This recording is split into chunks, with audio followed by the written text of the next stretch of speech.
Hi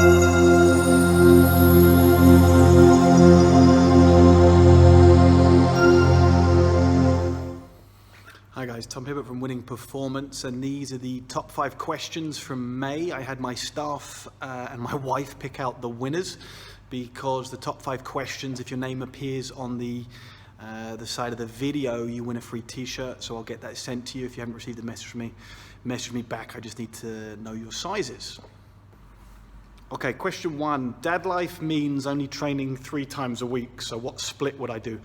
There's no context, so it's a bit difficult, so I'll give you a load of different overviews. Option 1, you could have upper and lower and just alternate. So you've got an upper workout, then you do your lower workout, then you go back to the upper workout. And then the next week, you'd end up doing lower, upper, lower. Once you've done each workout between 4 and 6 times, then you would change it. If you're more advanced and you need more variety, you could do upper 1, lower 1, upper 2, lower 2. And then again, each week would look a little bit different. So week 1 would be upper 1, lower 1, upper 2. Then you'd have lower 2, upper 1, lower 1, so on and so forth, and do that 4 to 6 times and rotate. You could also split up the body a little bit. You could do a torso, so a horizontal push and horizontal pull workout, then a lower body workout, and then you could put arms and shoulders on the last day, and you could just continue that cycle. You could also do, if you're looking for body composition results, you might want to do upper, lower, and then a full body workout on the last day. If you're doing strongman, the easiest way would be to do an overhead workout. Then I would do a lower body base workout with either the squat or the deadlift in, and then whichever one you didn't do on that day, I would then put onto the last day and do events. So if you did the squat on this day, you would have the deadlift on this day, and you would do deadlift and then all your events. Powerlifting, the most obvious split would be to do a squat base workout on day 1, bench press base workout on day 2, and the last workout would be posterior chain and deadlift workout. Question number 2 is, where does my knowledge for different aspects of training source from?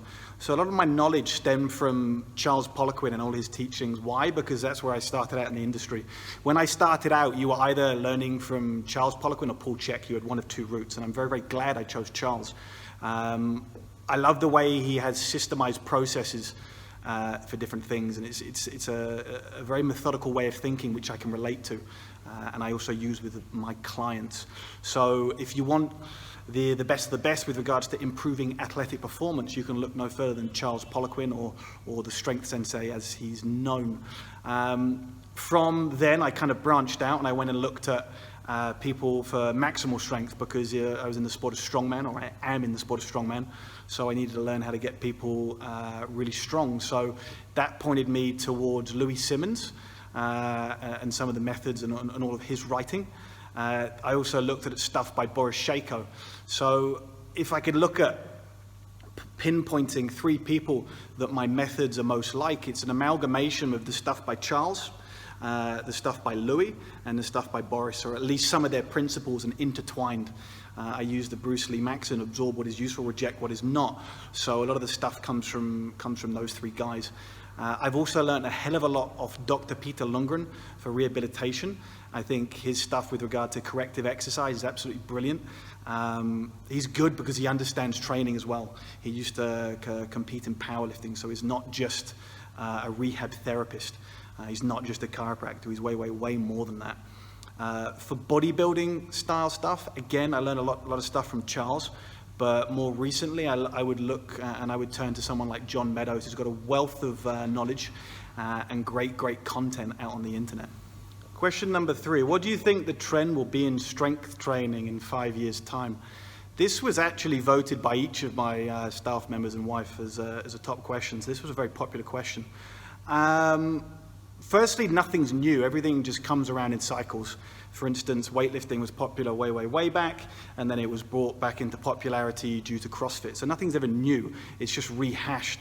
If I'm honest, hopefully something with regard to strength training, hopefully something like patience and integrity will be the new thing.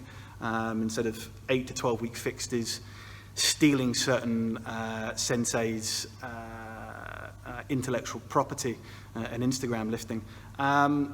If we look at technology, I think that more and more trainers need to be proficient in online training.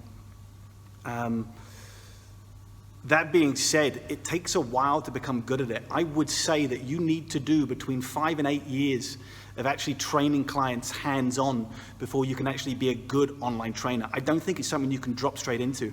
I'm able to look at videos and see a lot of stuff going wrong from one angle, and that's all you usually get sent back from clients. So for you to become an online trainer immediately with no experience and no backup history of results, I think is utterly retarded. I think you need 5 to 8 years, work hard, train hard yourself, and then maybe you can become an expert. Why do I think that's going to be the trend in 5 years' time?